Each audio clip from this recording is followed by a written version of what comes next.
আজ আমি শেয়ার করব মাছের ডিম দিয়ে মুসুর ডালের একটা নতুন রেসিপি। মাছের ডিম তো অনেকেই অনেক রকমভাবেই খেয়েছেন, তো এই রেসিপিটা একবার ট্রাই করে দেখবেন। মুখে লেগে থাকার মতো একটা রেসিপি। মাছের ডিমটা একদম নরম থাকে আর খেতে দুর্দান্ত লাগে। চলুন রেসিপিটা শুরু করা যাক। এখানে আমি পেঁয়াজ, কাঁচা লঙ্কা, ধনেপাতা কেটে নিয়েছি। এদিকে আমি একটা কড়াই বসিয়ে দিয়েছি। কড়াইয়ে দিয়ে দিলাম সামান্য জল। জলটা দেওয়ার পর এখানে আমি পরিমাণ মতো লবণ দিয়ে দিলাম। এরপর আমি দিয়ে দেব হাফ চা চামচ মতো হলুদ গুঁড়ো। এরপর ভালো করে নেড়েচেড়ে মিশিয়ে নিচ্ছি। এবার আমি মাছের ডিমগুলো দিয়ে দেব। মাছের ডিমটা আমি ভালো করে পরিষ্কার করে ধুয়ে নিয়েছি। এরপর এই জলেতে দিয়ে দেব। মাছের ডিমটা একটু সেদ্ধ করে নেব, তো ঢাকা দিয়ে দিলাম। এখানে আমি 8 মিনিট মতো সেদ্ধ করতে বসিয়েছিলাম। এরপর ঢাকনা খুলে দেখে নিচ্ছি। এবার আমি মাছের ডিমটা উল্টে দেব, এতে করে এপিঠ ওপিঠ দুপিঠই যেন ভালোভাবে সেদ্ধ হয়। মাছের ডিমটা উল্টানো হয়ে গেছে। এবার আমি ঢাকা দিয়ে 3 মিনিট মতো রেখে দেব। 3 মিনিট পর আবার ফিরে এলাম। এবার মাছের ডিমটা ভালোভাবে সেদ্ধ হয়ে গেছে। এবার আমি ভালো করে জল থেকে তুলে নেব। এইভাবে করে মাছের ডিম বানালে আঁশটে গন্ধটাও থাকে না, খেতে খুব ভালো লাগে। মাছের ডিমগুলো আমি ঠান্ডা করতে দিয়েছি। এদিকে আমি মসুর ডাল নিয়েছি। মসুর ডালটা আমি আধ ঘন্টা মতো ভিজিয়ে রেখেছিলাম। তো দেখুন ভালোভাবে ভিজে গেছে। এবার ছেঁকে ভালো করে তুলে নিতে হবে। দেখুন মসুর ডালগুলো ভালো করে জল ঝরিয়ে তুলে নিয়েছি। এটা এবার আমি বেটে নেব। আপনারা চাইলে শিলবাটাতেও বাটতে পারেন। তো দেখুন এখানে আমি ঠিক এইভাবে করে বেটেছি, বেশি মিহি করিনি। এখানে আমি একটা জায়গা নিয়ে নিয়েছি। এবার আমি বেটে রাখা মসুর ডালটা নিয়ে নেব। তো চলুন এবার কি মশলা লাগে দেখে নিই। এখানে আমি একটা পেঁয়াজ আর একটা কাঁচা লঙ্কা কুচি করে রেখেছিলাম, সেটা দিয়ে দিলাম। আপনারা আপনাদের পছন্দের মতো ঝালটা বাড়িয়ে কমিয়ে দিতে পারেন। এখানে আমি হাফ চা চামচ লবণ দিলাম, হাফ চা চামচ হলুদ গুঁড়ো। এবার আমি দিয়ে দিচ্ছি হাফ চা চামচ ভাজা জিরের গুঁড়ো। অবশ্যই এটা ভাজা জিরের গুঁড়ো নিতে হবে। এখানে আমি দিয়েছি হাফ চা চামচ আদা রসুন বাটা। আদা রসুন বাটাটা দিলে এর টেস্ট কিন্তু দ্বিগুণ হয়ে যায়।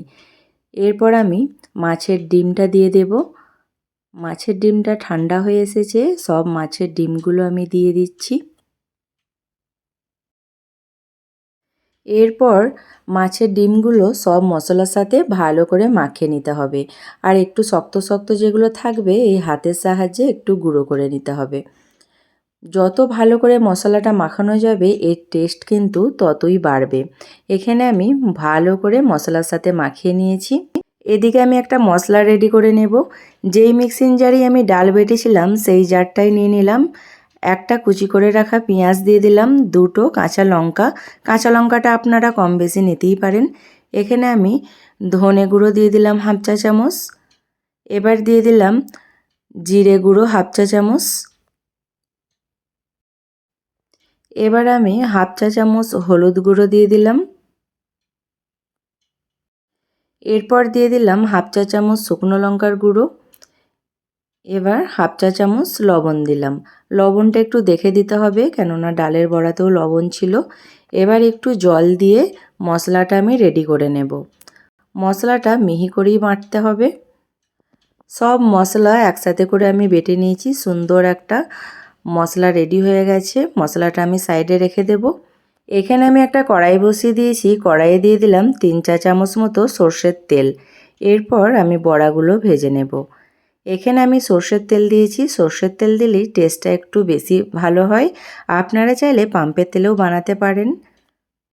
এক এক করে সব বড়াগুলো দিয়ে দেব। এখানে আমি মিডিয়াম সাইজ করেই বড়াগুলো বানিয়ে নিয়েছি। আপনারা চাইলে ছোট বড় সাইজ করতে পারেন। বড়াটা ভাজার সময় মিডিয়াম আঁচেই ভাজতে হবে। তো দেখুন দু পিঠই ভালো করে ভেজে নিয়েছি। এবার আমি এক এক করে সব বড়াগুলো তুলে নেব। এইভাবে মাছের ডিম আর মসুর ডালের বড়া বানালে কিন্তু খুব নরম হয়, খেতে খুব ভালো হয়। এদিকে আমি ওই কড়াইতেই একটা আলু দিয়ে দিয়েছি। একটা আলু আমি একটু ভেজে নিচ্ছি সামান্য একটু লবণ আর হলুদ দিয়ে। আপনারা চাইলে আলু নাও দিতে পারেন। তো আমরা যেহেতু বাঙালি আলু খেতে ভালোবাসি, একটা আলু দিয়ে দিলাম আমি।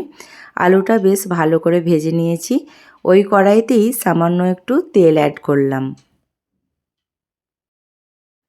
তেলটা গরম হয়ে এসেছে, ফোড়নে দিয়ে দিলাম হাফ চা চামচ মতো গোটা জিরে। এরপর একটা তেজপাতা এরকম কেটে নিয়েছি, কেটে দিয়ে দিলাম। একটা ছোট টুকরো ডালচিনিও দিয়ে দিলাম। এরপর ফোড়নটা একটু ভালো করে ভেজে নেব। ফোড়নটা ভালো করে ভাজা হয়ে গেছে। এদিকে আমি আগে যে মশলাটা বানিয়ে রেখেছিলাম সেই মশলাটা দিয়ে দেব। মশলাটা দেওয়ার পর একটু ভালো করে আমি ভেজে নেব। যেহেতু কাঁচা পেঁয়াজ দেওয়া আছে, একটু ভালো করে ভেজে নিলে ভালো হয়। এরপর আমি দিয়ে দেব 1 চা চামচ মতো আদা রসুন বাটা। এখানে আমি আদা রসুন বাটাটা দেওয়ার পর আরেকটু ভালো করে ভেজে নেব, এতে করে আদা রসুনের কাঁচা গন্ধটা চলে যায়। এদিকে আমি একটা গোটা টমেটো কেটে রেখেছিলাম, সেই টমেটোটা দিয়ে দিলাম। আর টমেটোটা একটু বড় সাইজেরই নিয়েছিলাম। টমেটোটা দেওয়ার পর হালকা মশলার সাথে একটু মাখিয়ে নেব। এরপর ঢাকা দিয়ে কিছুক্ষণ সফট হতে দেব। ঢাকনা খুলে দেখে নিচ্ছি টমেটোগুলো আর একটু মশলার সাথে ভালো করে একটু মাখিয়ে নেব। এরপর আর একটু সফট হওয়ার জন্য ঢাকা দিয়ে রেখে দেব। তো ঢাকনা খুলে দেখে নিলাম। এরপর আমি মশলার জারটা ধুয়ে একটু জল দিয়ে দিলাম। জলটা দেওয়ার পর আর একটু ভালো করে কষিয়ে নিচ্ছি। মশলা যত ভালোভাবে কষানো যাবে এর টেস্ট কিন্তু ততই ভালো হবে। এরপর আমি আলুগুলো ভেজে রেখেছিলাম সেটা এবার দিয়ে দিলাম। আলুগুলো ভাজার সময়তেই 80% মতো সেদ্ধ হয়ে গেছিলো। এরপর আমি আলুগুলো মশলার সাথে একটু ভালো করে কষিয়ে নিচ্ছি। এতে করে আলুটাও খেতে ভালো হবে আর মশলা কষানোটাও সুন্দরভাবে হয়ে যাবে। আলু মশলা ভালোভাবে কষানো হয়ে গেছে, এবার আমি পরিমাণ মতো জল দিয়ে দিলাম। জলটা একটু বেশি করেই দিয়েছি, এই রেসিপিটা একটু ঝোলঝোল হলেই ভালো লাগে। এবার আমি ঢাকা দিয়ে কিছুক্ষণ ফোটার জন্য অপেক্ষা করব। ঝোলটা ফুটে এসেছে, এবার আমি ভেজে রাখা বড়াগুলো দিয়ে দিলাম। কিছু বড়া আমি তুলেও রেখেছি, এই বড়াগুলো কিন্তু শুধু মুখে খেতেও খুব ভালো লাগে। এরপর আমি ওপর দিয়ে দিলাম ধনেপাতা কুচি। ঢাকা দিয়ে 10 মিনিট মতো হতে দেব। 10 মিনিট পর ফিরে আসলাম। তো দেখুন আলুগুলোও খুব সুন্দর সেদ্ধ হয়ে গেছে আর বড়াগুলোও বেশ নরম হয়ে এসেছে। আপনারা চাইলে নামানোর আগে একটু গরম মশলা ছিটিয়ে দিতে পারেন। আমি প্রথমেই গোটা গরম মশলা দিয়েছি বলে আর নামানোর আগে দিইনি। তো দেখুন পুরোপুরি রেডি হয়ে গেছে। এবার আমি সার্ভ করে দেখাচ্ছি। দেখতেই পারছেন মাছের ডিমের রেসিপিটা কতটা লোভনীয় হয়েছে। আপনারা তো অনেকে অনেক রকমভাবেই মাছের ডিমের রেসিপি খেয়েছেন। এইভাবে একবার মসুর ডাল দিয়ে মাছের ডিম বানিয়ে দেখতে পারেন। এতে করে খুব সুন্দর হয় আর মাছের ডিমটা খুব নরম থাকে, খেতে কিন্তু খুব ভালো হয়। এই রেসিপিটা গরম ভাতের সাথে খুবই ভালো লাগে। ভাত, রুটি, পরোটা সবের সাথেই এটা খুব ভালো লাগে। আপনারাও একবার বাড়িতে এইভাবে মসুর ডাল দিয়ে মাছের ডিমের রেসিপি বানিয়ে নিতে পারেন। আশা করছি আপনাদের অনেক ভালো লাগবে। আজকের রেসিপিটা আপনাদের কেমন লেগেছে আমাকে কমেন্টে জানাবেন। ভালো লাগলে একটা লাইক করে দেবেন আর চ্যানেলটা সাবস্ক্রাইব করে পাশে থাকবেন। সবাই ভালো থাকবেন, সুস্থ থাকবেন। আবার দেখা হবে। সকলকে বাই বাই।